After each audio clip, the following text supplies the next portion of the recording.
Welcome, everybody. My name is Penny Murphy, and I'm a partner at ERM based in Singapore, where I lead our digital business across Asia. I will be your moderator for today, so thank you, everyone, for joining. For the next hour, we're going to unpack the recent guidance by Singapore Exchange related to International Sustainability Standards Board's guidelines. And we're going to be looking at a couple of areas, such as exploring the implications around disclosures specific to Singapore companies, whether you are listed or not. We'll look at key things to consider as part of your disclosure roadmap and planning, and also how software can be an enabler for measuring and reporting your missions. So for today's session, I'm delighted to welcome on camera our speakers. We have Sina Debrau, our Southeast Asia Climate Change Sustainability Lead Associate Partner based in Singapore. We have Charlie Naggs, who's our APAC Climate Change Regional Partner, also based in Singapore. And we have Jean-Paul Lamothe, Net Zero Cloud from Salesforce, who looks after Asia Pacific. Okay, so before we start, a few housekeeping rules. So just a quick recap for everyone. We do encourage active participation. You will see a Q&A function at the bottom of your screen. Please feel free to pose any questions you have, and we'll discuss those questions at the end of the presentation. Second thing, please note this webinar is being recorded and will only be used for ERM internal purposes. The presentation material will also be made available after we finish this webinar today. And then thirdly, if you do need the English transcript feature, please click the live transcript button at the bottom of your screen and select show subtitle. And then finally, if you do have any additional questions or thoughts, we'd really welcome feedback. There is a short survey, a QR code at the end of this webinar, and we all encourage you all to submit your feedback to us as well. So to kick us off, I would like to open up the session today with a quick question to our audience. We have 3 questions and the poll will open in a moment. So do scroll down. First question that we are asking you is, which sector do you represent, your organization? And then second one is your company's maturity level on sustainability or ESG disclosures. And then thirdly, the poll is open now. We'll give you around 20 to 40 seconds to answer those questions.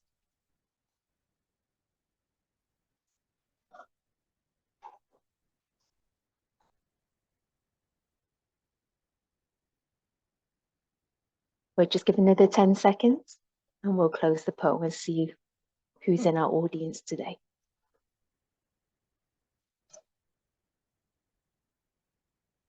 Okay, we're closing the poll in 3, 2, 1. And let's have a look at the results. Fantastic. Okay, so we have a broad spread of industries here, energy, manufacturing, a few from financial services, and then other category.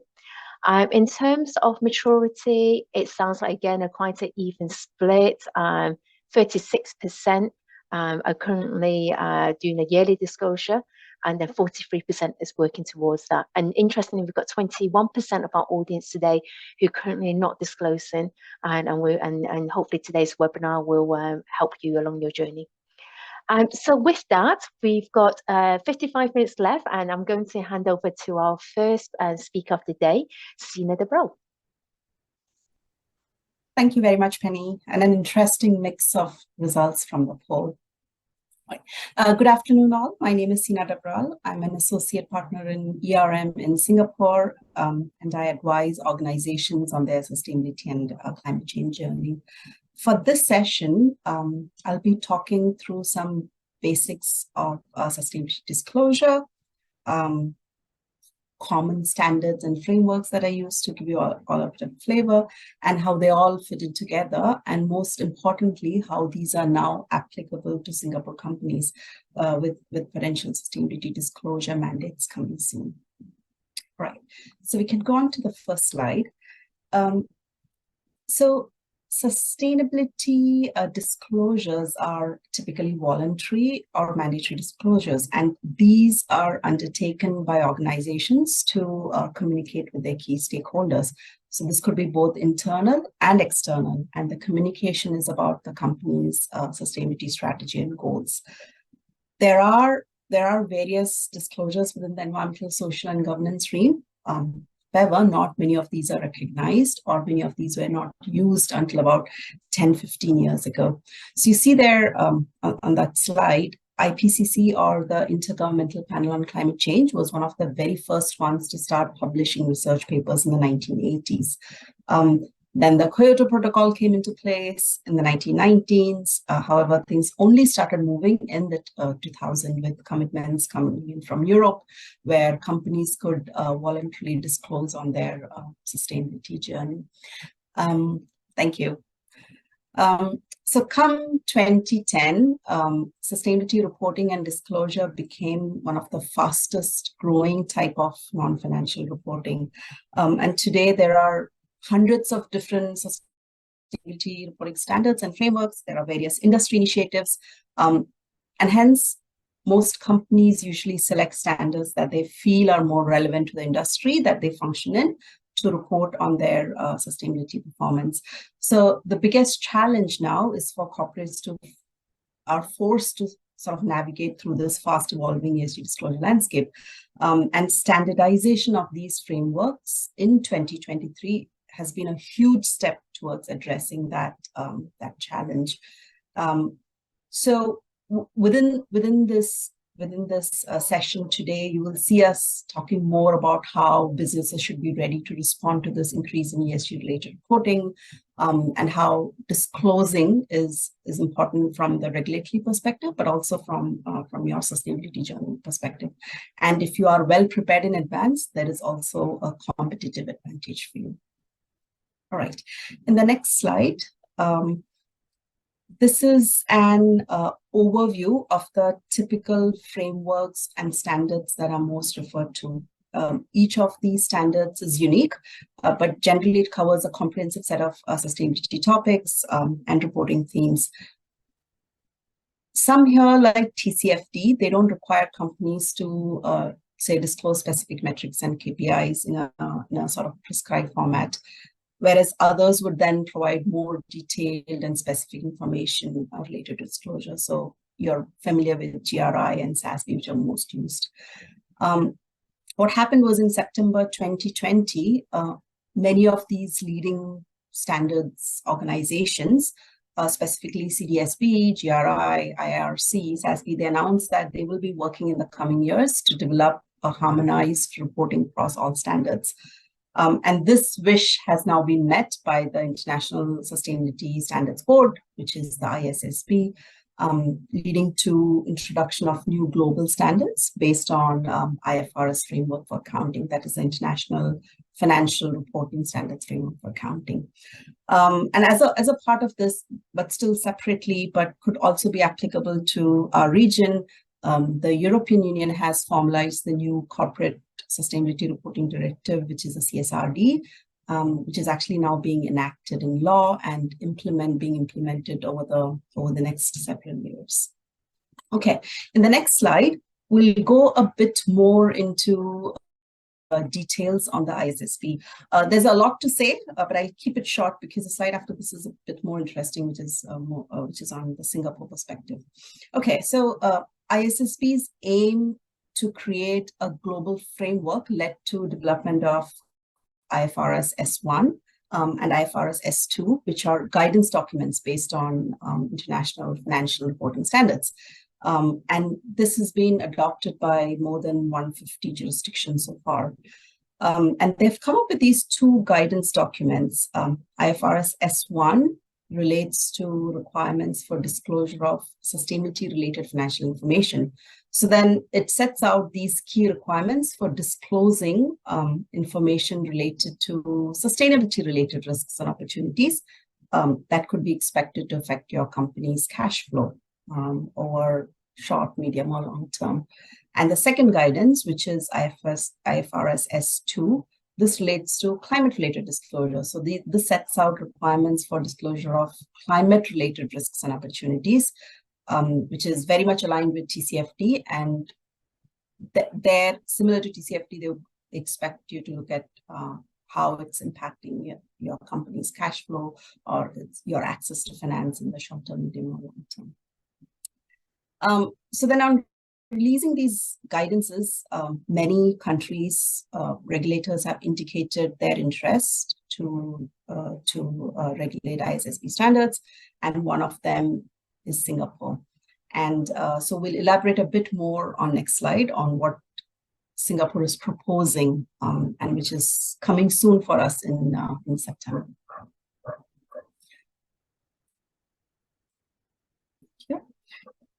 So in Singapore, the push for sustainability-related disclosures started with Singapore Exchange. So SGX is taking an initiative and introducing sustainability reporting requirements for listed companies, and this started in 2016. Once companies started reporting on their sustainability initiatives, this was followed by mandating TCFD-aligned climate and biodiversity disclosure in 2021. And these climate-related disclosures are now being implemented starting this year on a comply and explain basis based on where you stand in terms of whether you're a low emitter. And then eventually this will be mandated to all listed companies. Now what's happened is following the launch of the new ISSB standards, ACRA, which is our Accounting and Corporate Regulatory Authority, and SGX, they have launched a public consultation on mandatory climate reporting for both listed and, more importantly, for large non-listed companies. And Singapore is actually amongst the first in Asia to propose mandatory climate reporting for non-listed companies. So this is new to us, but is also new to the region. There are a lot of specifics and caveats around the proposed reporting guidelines, and public consultation is currently in progress, and we'll know more on the final recommendation in September this year. In a nutshell, what they're saying is listed issuers will need to report on ISSB-aligned climate-related disclosure from financial year 2025 onwards. And this will then be followed by disclosure for non-listed companies having a revenue of at least 1 billion. And these non-listed companies would need to disclose by FY 2027. In FY 2027, they're also proposing to conduct a review to sort of consider mandating climate reporting for non-listed companies who are also who also have a revenue of at least 100 million by around, and they need to disclose by 2030. And they're saying that this climate reporting should align with requirements in the ISSB standards. That's the first point. Secondly, companies should obtain external limited assurance for Scope 1 and Scope 2 greenhouse gas emissions 2 years after the mandatory reporting requirements take effect. And this is one of the key considerations. Thirdly, all listed issuers need to report on their Scope 3 by FY 26. And similar to climate reporting, non-listed companies with an annual review of at least 1 billion need to disclose on their Scope 3 by 2029. So there is a bit of time, but then especially for Scope 3, they recommend that you should already start looking into how do you account for Scope 3 and how do you disclose on Scope 3. And then they've changed the publishing guidelines a bit, wherein they are saying companies need to follow publishing guidelines within, and these need to be disclosed within 4 months after the end of financial year. So if your end of financial year is December, then you need to disclose by April. Okay, moving on. Since we are seeing this fast changing regulatory landscape across countries, and so in Singapore, I would like to mention that ESG does manifest across multiple dimensions. And what that means is that regulatory could be the biggest driver for change. However, we are seeing more and more consumer and market preference for more sustainable products and initiatives. So yes, regulatory is a push, but differentiating your product as environmentally and socially sustainable and differentiating your company, having this reputational value of doing good. And by displaying transparency on your disclosure, this also results in an increase in an overall company value. And again, this means that you have increased access from investors. So if you look at the percentages on the screen, 70% consumers pay an additional 5% for a green product if it meets the same performance standards. 58% of employees consider a company's social and environmental commitment when deciding to work there, and so on and so forth. And this data shows that purpose-driven companies outperform their peers by 42%. All right, so then what are the key things to consider as a part of your disclosure planning, especially knowing that climate change and carbon are the top ESG material issues? And for that, I would like to hand over to my colleague, Charlie Nax. Thank you. And over to you, Charlie.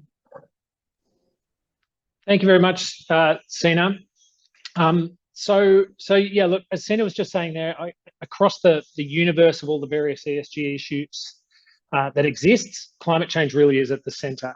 And if we move on to the next slide, you'll see, these things vary by region, but overall, in survey after survey that goes out, we see that climate change is the number one issue, the number one ESG issue in the minds of businesses and executives around the world. And certainly that sentiment is supported by the amount of work that we at ERM are doing in that climate change space at the moment.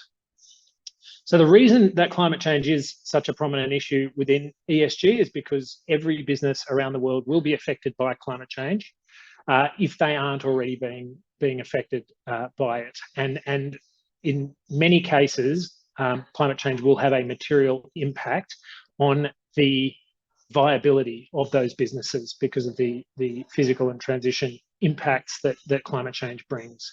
And so what we're seeing is that stakeholders and in particular investors are wanting to know what the businesses that they are involved with are doing to set themselves up to succeed in a world where temperatures are going to be hotter, climate is going to be more volatile, and also, critically, regulations are going to be more stringent in relation to climate change.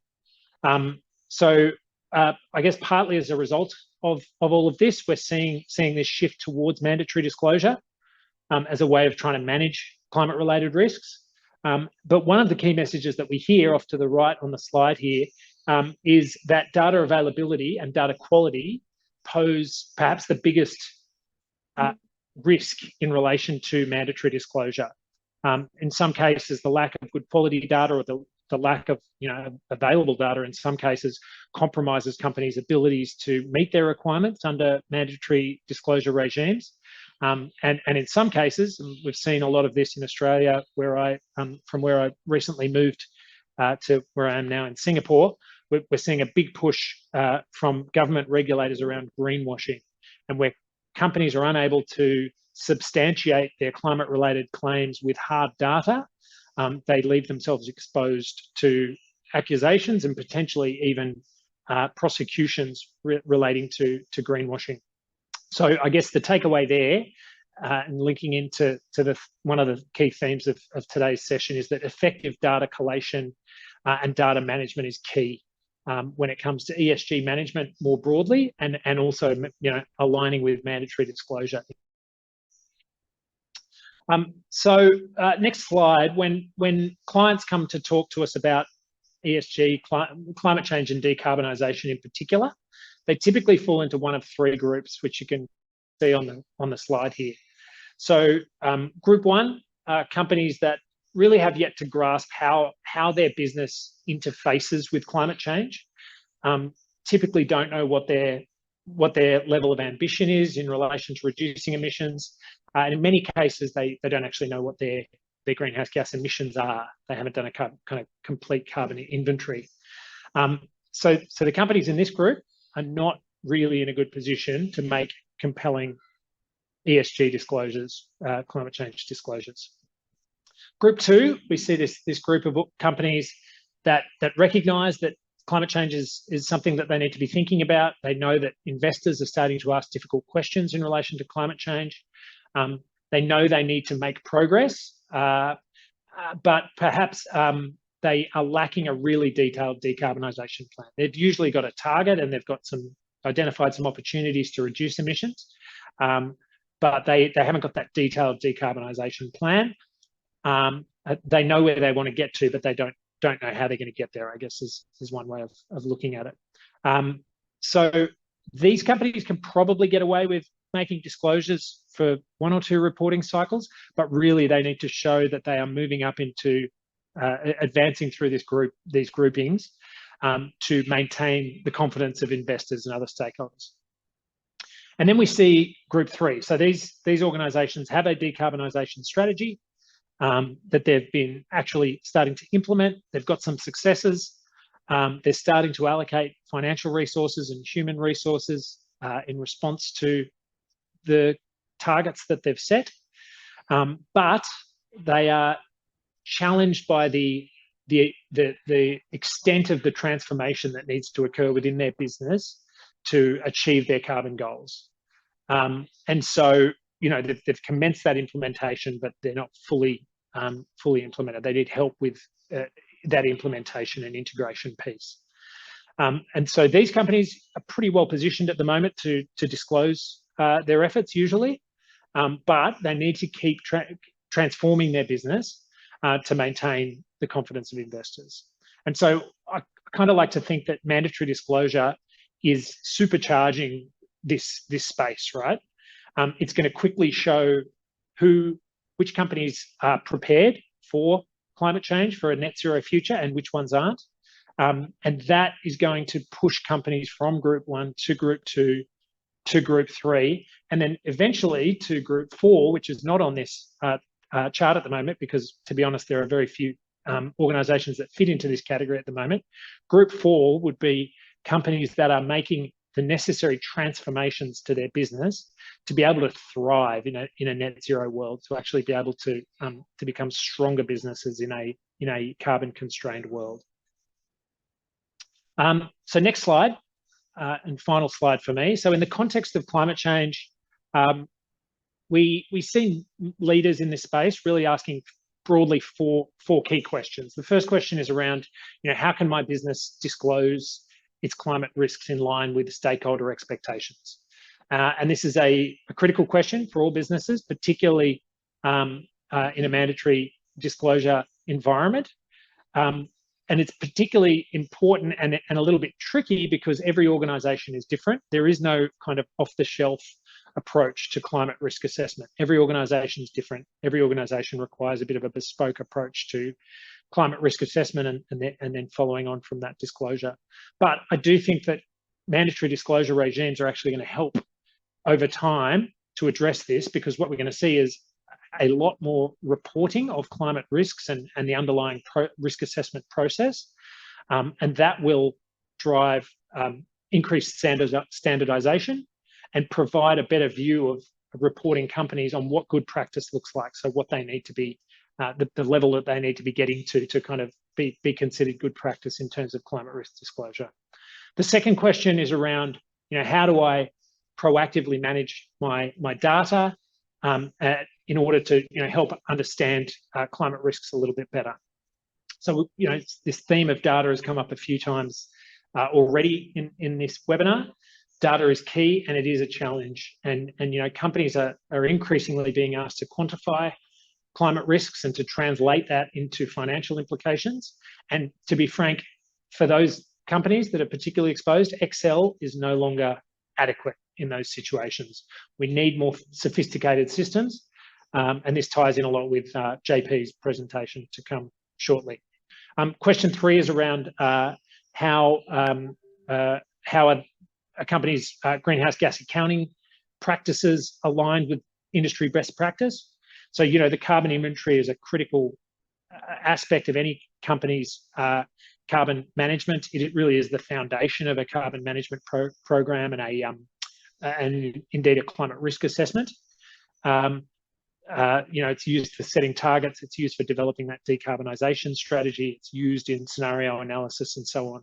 So it's critical that the inventory is developed in alignment with relevant standards, and those standards are becoming more stringent over time, so companies need to be aware of that too. And then finally, how can I consistently manage the changing regulatory and disclosure expectations over time? So this goes to, the need to understand disclosure requirements across different markets, but it also goes to the need for standardization within disclosures. And this agenda of standardization got a really big push forward earlier this year through the release of the ISSB standards, which Sina just mentioned. So I would suggest that if you aren't already asking yourself these questions or similar questions, that perhaps you should be, especially as we move towards a mandatory disclosure regime. So, as I mentioned, all of these questions point to the importance of effective ESG data management. We really are reaching that point where Excel spreadsheets will no longer cut it. We need to be more sophisticated. And so in response to that, we're seeing this proliferation of ESG data platforms out there on the market. And one of the best platforms that's out there at the moment is Salesforce Net Zero Cloud. And we at ERM are very proud to be a partner globally of Salesforce Net Zero Cloud. And so with that, tell us a bit more about Salesforce Net Zero Cloud. I'll hand over to JP. Yeah, thanks, Charlie. Like clockwork, love the timing. So yes, my name's JP. I work with Salesforce. I've been with Salesforce for a decade now. So nice to meet you all. Lovely to see some friendly faces on board. I guess the question is, probably some of you are asking, why is a technology company talking to us about sustainability? And I guess just to take a step back from Charlie's point around the data and the solutions, I just wanted to go through at a high level why we're doing what we're doing. So if we can jump to the next slide, I just want to give you an indication as to what Salesforce's view is of sustainability. So I'm proud to say that Salesforce as an organization is net zero across scopes 1, 2, and 3. We actually view sustainability in 3 key pillars. It is one of our founding goals and one of our key achievements in terms of what we're doing around sustainability. We bake it into everything that we do. It's our North Star. And we like to think that in terms of decision making, it's absolutely fundamental to the strategic decisions that we make as an organization. And no doubt it is for your organizations as well.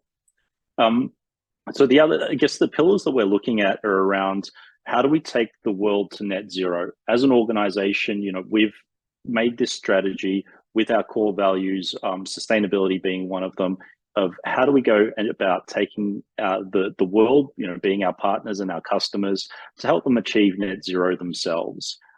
The second of those pillars is around how do we increase our positive increase on nature, and that's how do we become more fundamental with investments around nature as well. So we've partnered with the World Economic Forum, and we've founded an organization called the Trillion Trees Movement.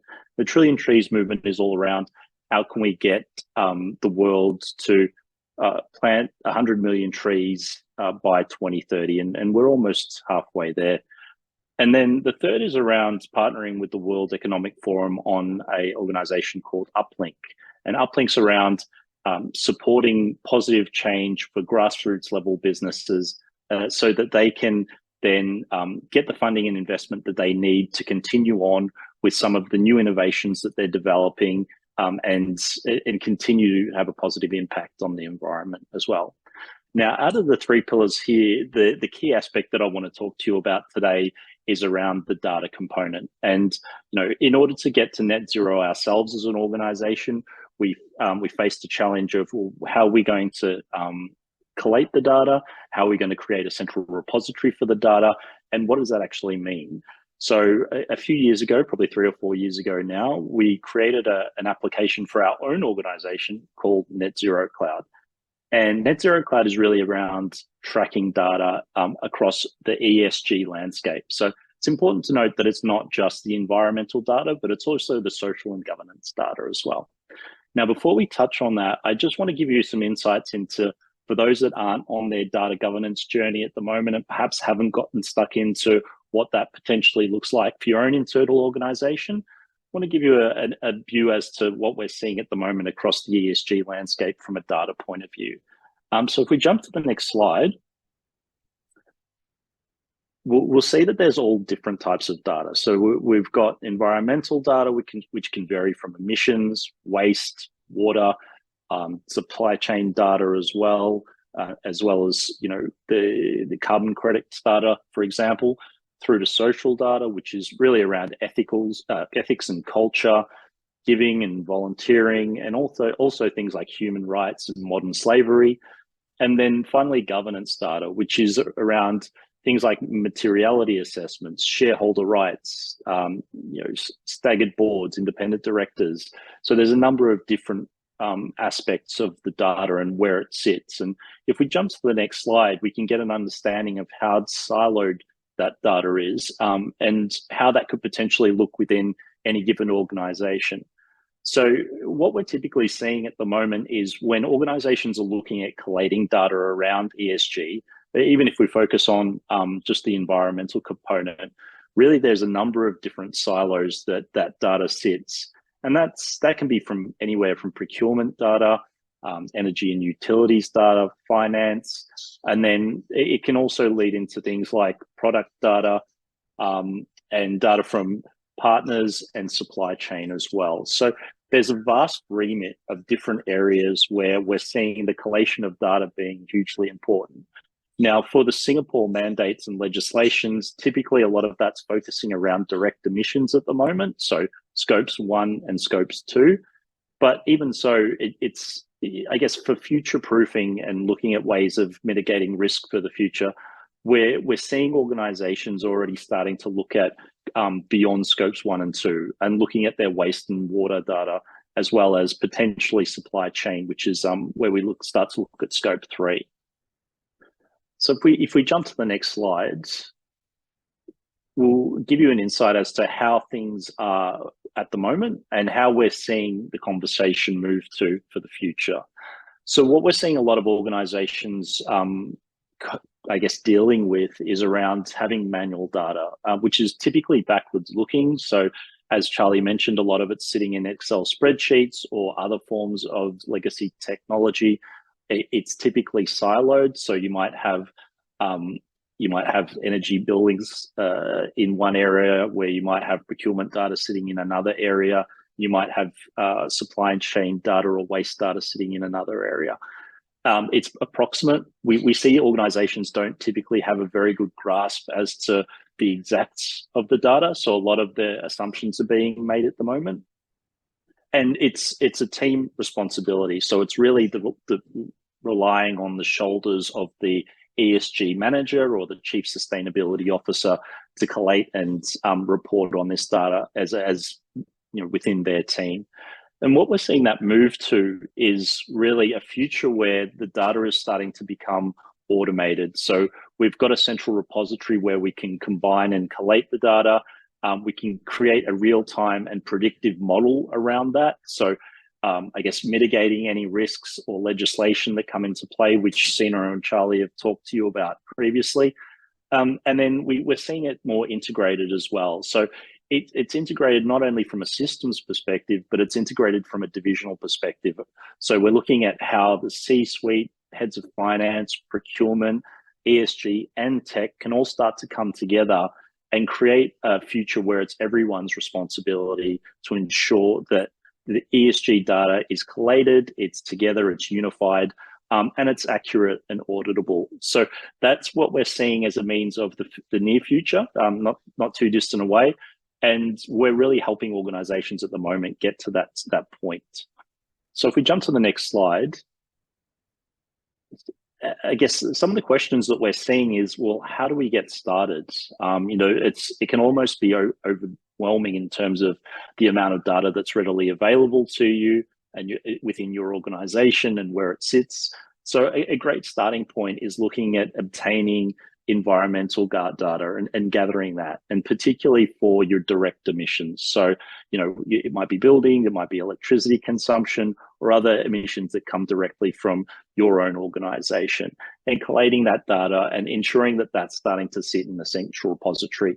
That'll really help you mitigate a lot of the legislation and the risks around not complying with that legislation by at least having the basics of environmental data sitting at your fingertips. And then from that, beyond there, we start to look at, well, what other data can we encompass? A lot of people are already reporting their social data. And when I say reporting, this is internally. So they would have that potentially readily available. If not, there's an opportunity for that to be collated through HR, through DEI as well, and health and safety, and being able to collate all of that data too.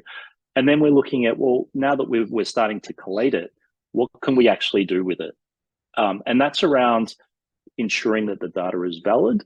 So being able to populate the data into an application like Net Zero Cloud, which is Salesforce's application, and then understanding how that data is validated and what does it look like, and if there are any gaps within that data. Once we do that, then we can figure out, right, if there are gaps, how do we then address those? And we can start to visualize the data and ensure that we're manipulating it so it's driving action. And by action, it could be anything from internal action right through to disclosure reporting and aligning to certain compliance as well. Next slide, please. So what we've gone about doing, and I touched on Net Zero Cloud briefly before, is building out an ESG platform that allows organizations in Singapore to track their Scope 1 and 2 emissions. You can even go about tracking your Scope 3 supply chain emissions if you're that mature in your journey, things like waste and water, as well as social and governance data. And this can be aligned to things like SASB, which is very closely aligned to ISSB, and a number of different other frameworks which we have report builders for, to, I guess, reduce the burden and reduce the requirement for you and your partners to go out and have to build your own reports.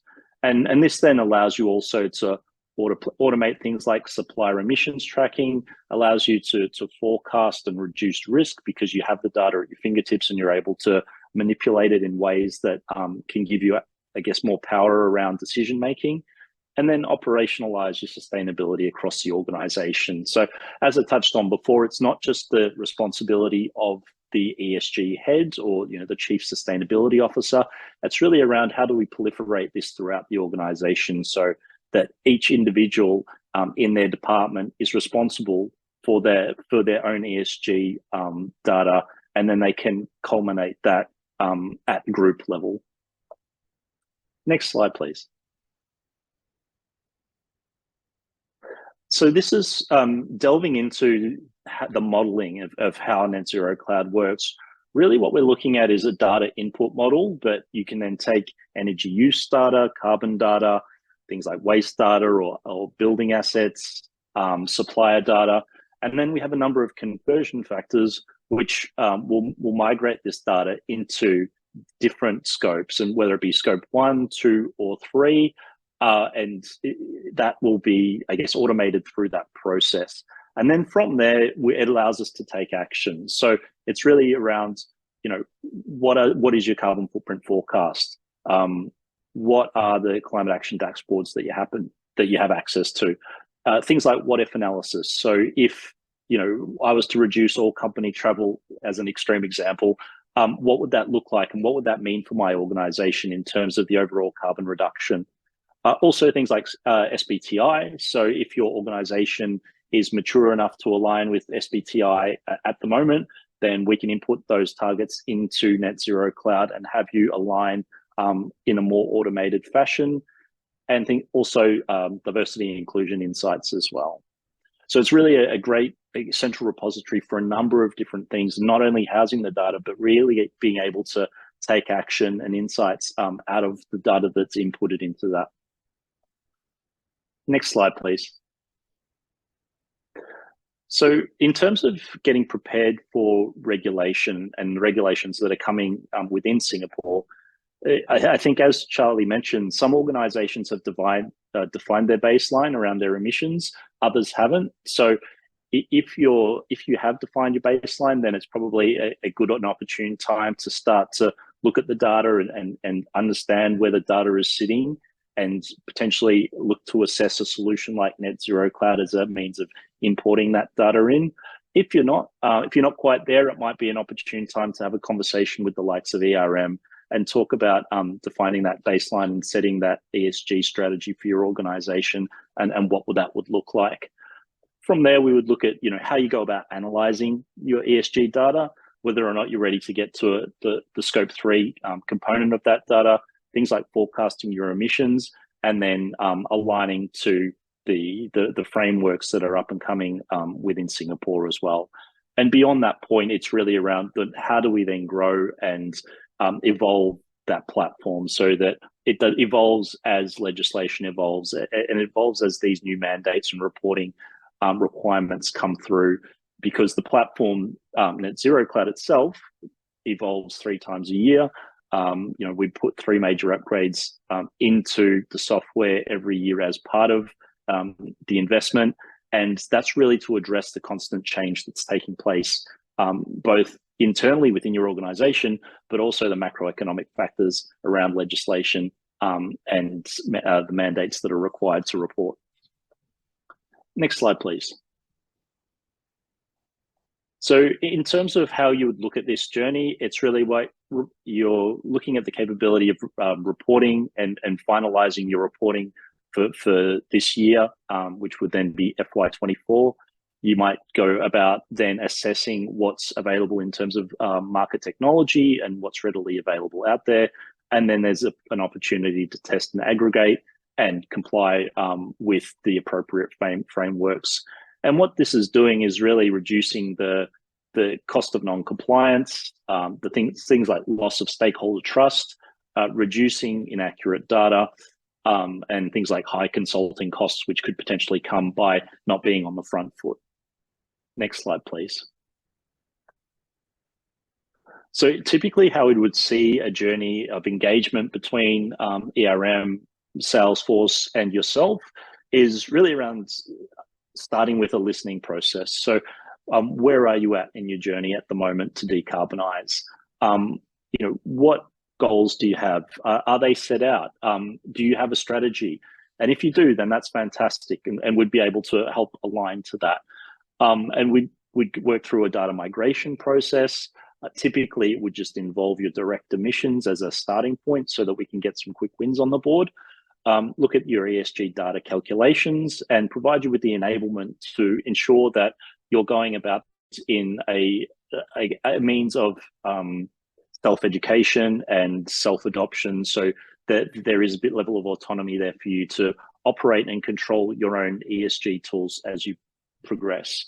And then that journey then goes off into the ongoing data ingestion, things like automation and starting to automate the inflow of data from different systems, like possibly a procurement system, ERP, or direct data that's coming in from your suppliers, which we can also accommodate for. And then finally, things like strategic planning is a next step for us, and something that we would look at once we've got you up and running and you're in a steady state of managing direct emissions and potentially indirect emissions as well. Next slide, Mark, please. I do apologise. We're hitting towards the part for Q&A. Is it possible if we can just round up on this last slide? I just want to make sure we got time to ask you all fantastic questions. Thank you. Yeah, no problem. Look, I'll just run through this quickly. So it's all, as I mentioned before, it's really around streamlining the data, improving the visibility and transparency, and reducing the risk of compliance. And then the business impacts on the side, you can see for yourself there. So Penny, I appreciate that. I'll hand back to yourself now. Thank you so much. Stay on camera, Jean-Paul. Yeah, we're going to move into Q&A. So if I can ask all our speakers to share their faces. So just a reminder to the audience, the Q&A box is open. Do pop any questions you have in there. I can see that no one's posted any questions at the moment. So I would like to kickstart this with some questions directed to Charlie or Sina, and one of you can decide who wants to pick this up. Obviously, Jean-Paul showed Net Zero Cloud, fantastic piece of technology. But for many of companies, I think at the beginning of the poll, we have companies in this audience today who are very new to this journey. So can you share a bit more around, in terms of mandatory disclosure, where should they start if they don't have a strategy? This is completely new to them. I mean, Sina or Charlie, maybe you can speak to that? I mean, I'm happy to maybe kick off, Sina, and I'm sure you'll have a bit to add. I guess when clients come to me and they're fairly new to sustainability, the first thing I usually suggest is a materiality assessment. So there is a thing called a materiality assessment, which basically is a well-defined, well-accepted process for organisations to go away and really zero in on the sustainability ESG issues that are relevant material to their business, because businesses should not be going out trying to address all of the whole universe of ESG issues that are out there. It's really important that businesses focus in on the ESG issues that are most material to them. So materiality assessment is a great place to start. And in my space, in the kind of climate change decarbonisation space, the place to start is a greenhouse gas emissions inventory. So calculating your emissions inventory. There are very well established standards, global standards for doing that. You should, in my view, always try to align to those standards, because I actually mentioned it during my talk there, but the greenhouse gas inventory is really the foundation on which a climate change program is built. If you don't know where your emissions are coming from, if you don't know how big your emissions are in certain areas at certain facilities, then it's very difficult to do anything meaningful about climate change mitigation. So step one there is always develop an inventory. Sina, I don't know if you have anything to add. Thank you, Charlie. Yes, you covered materiality assessment, you covered greenhouse gas emissions. Those are the basics. The only other thing I can think of is to sort of undertake a gap analysis or benchmarking to understand where you are at as compared to your peers, or where you are at in terms of expectations from regulatory and sector perspectives, right? Because that makes a big difference. If you don't understand your gaps, it means that you're already behind and others are progressing way ahead on this ESG journey. So in addition to that materiality assessment, in addition to greenhouse gas emissions baseline, which is really the key, another thing you could do is also try and understand what others are doing and what regulators are expecting from you. Sina, I'd like to stay with you just as a segue Sure. into the question. Just one, and then I'll jump to the Q&A in the audience. So how prescriptive, we have a wide group of people from different sectors and industries on today's call. So my question is, how prescriptive are the ISSB standards? And for companies that are in different sectors, how do they choose the right standards to report to, and what's the best way to approach that? Okay, and the first part of how prescriptive these standards are, so to facilitate implementation of these standards, actually ISB has introduced a few reliefs. They call it structural reliefs and transition reliefs within the standard. And what it does, this gives companies more time to implement processes to adhere to these requirements. So especially for companies with less resources or those who are new to climate reporting. One example is a company is allowed to consider their skills, capabilities, resources when they need to determine what is the best approach for climate-related scenario analysis, which is used in climate risk assessment.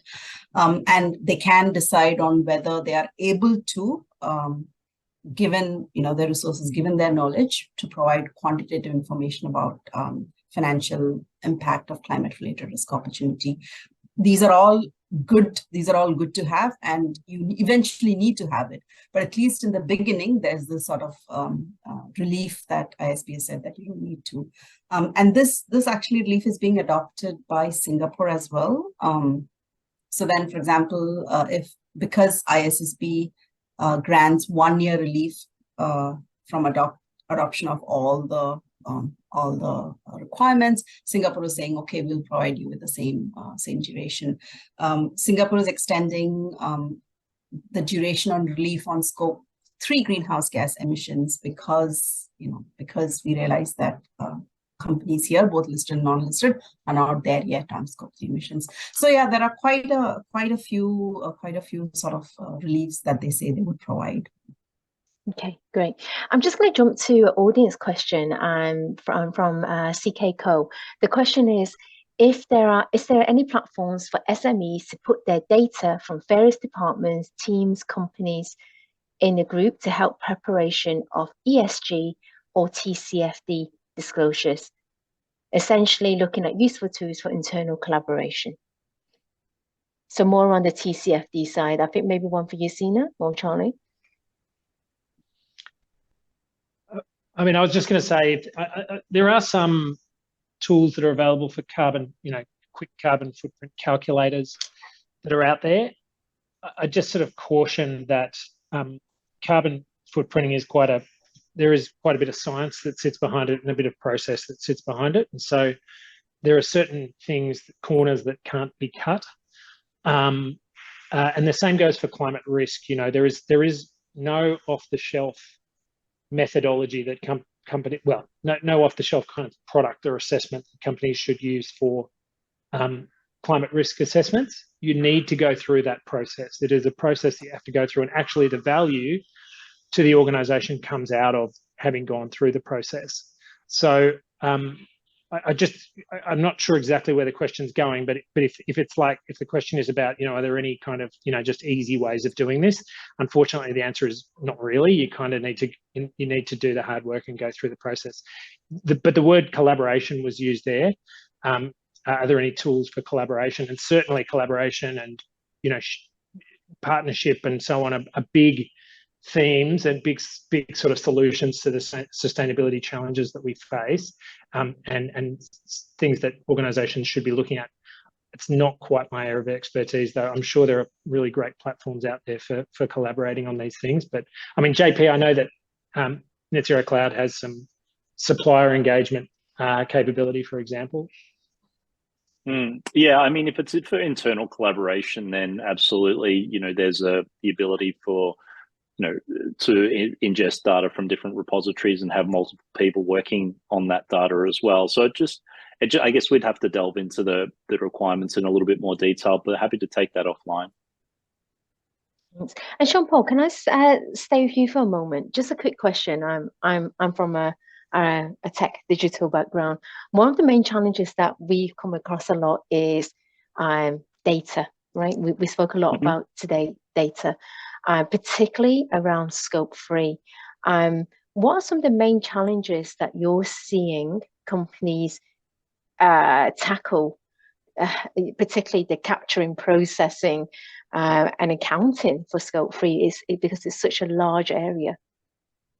Any thoughts on that? Yeah. It's a great question. Look, as we typically see, scope 3 makes up 90+% of any given organization's emissions across the board. So it is one that we're seeing more and more organizations trying to track and get a better understanding of. And one of the ways that we're seeing companies do that is really by getting closer to their suppliers, because at the end of the day, it's the organization's supply chain that's making up that's those scope 3 emissions. So in a way, we're seeing there's two ways to go about it: either looking at procurement data and where that data is coming from, and typically that data is just in dollar figures. So it's looking at how we can convert those dollar figures to emissions.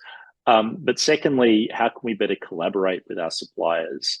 And we've got the capability with Net Zero Cloud to be able to engage with suppliers and have suppliers upload their data directly into Net Zero Cloud to streamline that process, and also do things like survey suppliers and get a better understanding as to where suppliers are on their journey for their own emissions, so that we can input that data directly into the platform as well.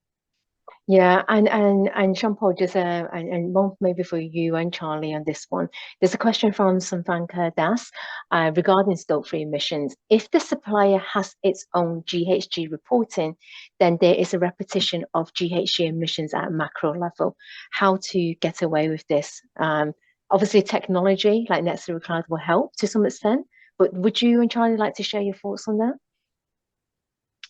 Yeah, I mean, I would just say scope 3 emissions are by definition double counted. So remember that your scope 3 emissions are your value chain emissions. So they're not related to your direct operations. They're in your value chain, your upstream supply chain and your downstream kind of customer value chain.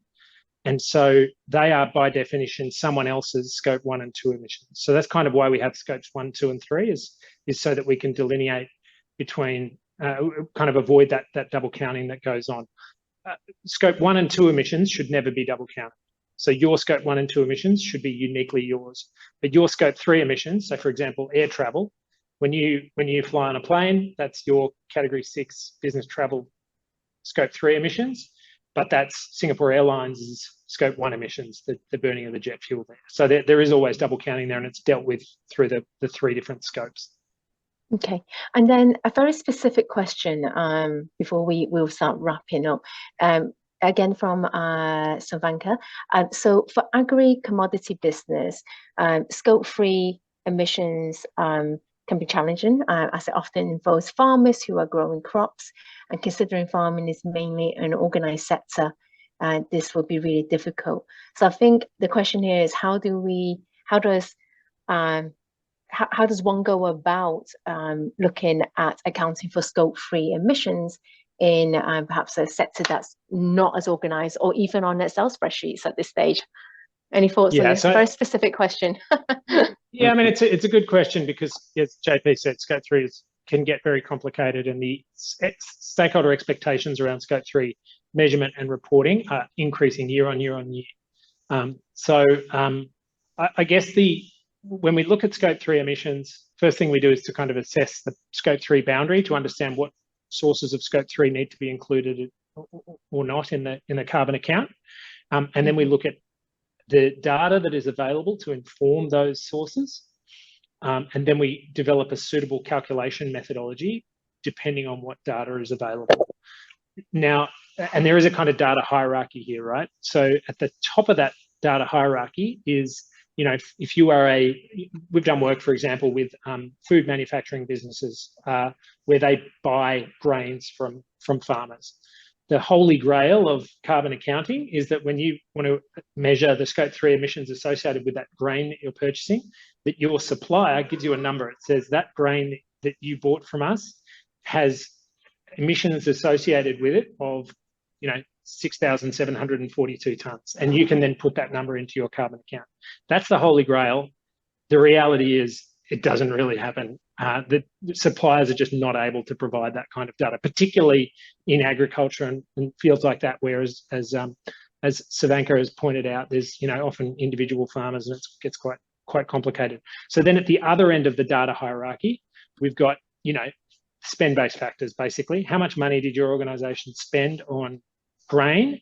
And if possible, what regions of the world did you buy that grain from? Because the carbon intensity of grain can vary quite markedly from region to region.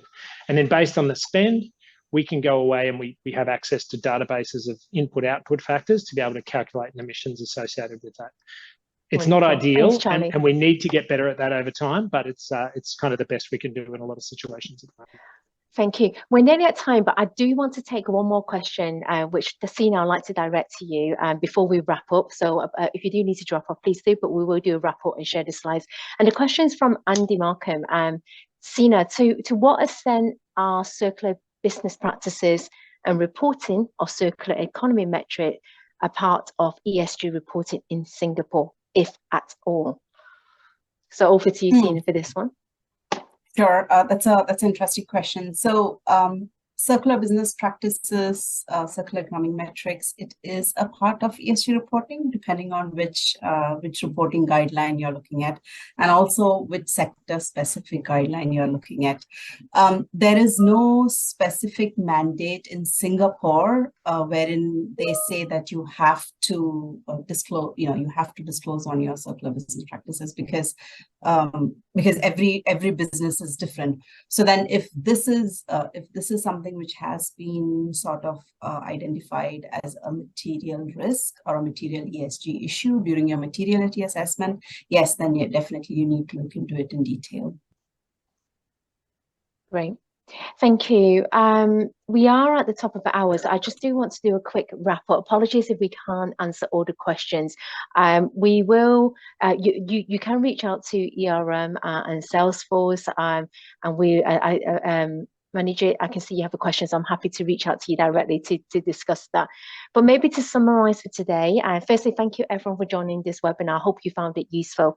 So to summarize, key takeaways, the landscape in Singapore is evolving fast, and aligning to these standards is going to become an important part of your program, whether you are listed or not.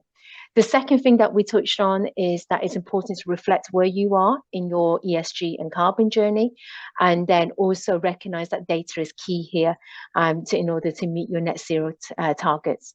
And then finally, the last part I would like to perhaps end with today is that, you know, ERM and Salesforce, through our joint partnership, we are here to help you on that journey. We know that everyone's at various parts of their journey, so do feel free to contact us. We will be sharing these slides, and we'll be more than happy to take you through and discuss further on these particular matters.